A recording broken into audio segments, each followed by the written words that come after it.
अब नाज़रीन जिक्र हो जाए कुछ पंजाब असम्बली का, जहां नून लीग पीछे हटने पर मजबूर हुई है। स्पीकर ने मुअत्तल अरकान के खिलाफ कार्रवाई रोक दी है। स्पीकर मलिक अहमद खान ने यह भी इंकशाफ किया है कि उन्होंने किसी रुकने असम्बली के खिलाफ रेफरेंस नहीं भेजा। अपोजिशन लीडर मलिक अहमद खान बचर की क़यादत में 26 मुअत्तल अरकान के साथ मुलाकात के बाद मलिक अहमद खान अपना सख्त मौक़िफ़ उन्होंने छोड़ दिया और मुअत्तल अरकान को सेनेट के इलेक्शन में वोट डालने की इजाज़त दे दी। नाज़रीन, पीटीआई अरकान से जिन पार्लियामानी कमेटियों की चेयरमैनशिप छीनी गई थी वो भी शायद उन्हें दोबारा देने का फैसला कर लिया गया। ये फैसले करने के बाद स्पीकर साहब जो हैं वो खुद बरतानिया तशरीफ़ ले गए। मगर ये सब कैसे हुआ?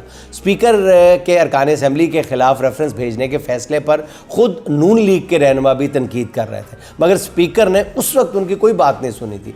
नाज़रीन, अब ऐसा क्या हो गया कि स्पीकर ज़िद छोड़कर अपने मौक़िफ़ से पीछे हट गए? इस बारे में लाहौर ही नहीं, इस्लामाबाद में भी चहमगोइयाँ हो रही हैं। 2 रोज़ कबल मैडम वज़ीर आला ने भी बड़ा मानी खेज़ बयान दिया है कि मैं किसी वर्दी के ज़रिए नहीं आई, मुझे अवाम इक़्तिदार में लेके आए हैं।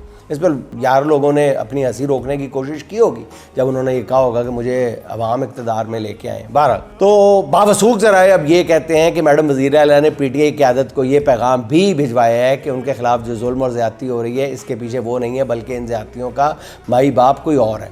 नाज़रीन, इसी को बुनियाद बनाकर बाखबर हलकों का ये कहना है कि सेम पेज शायद फटना शुरू हो गया है या इसके कुछ आसार वाज़े हैं और कुछ आने वाले दिनों में मज़ीद वाज़े हो जाएंगे।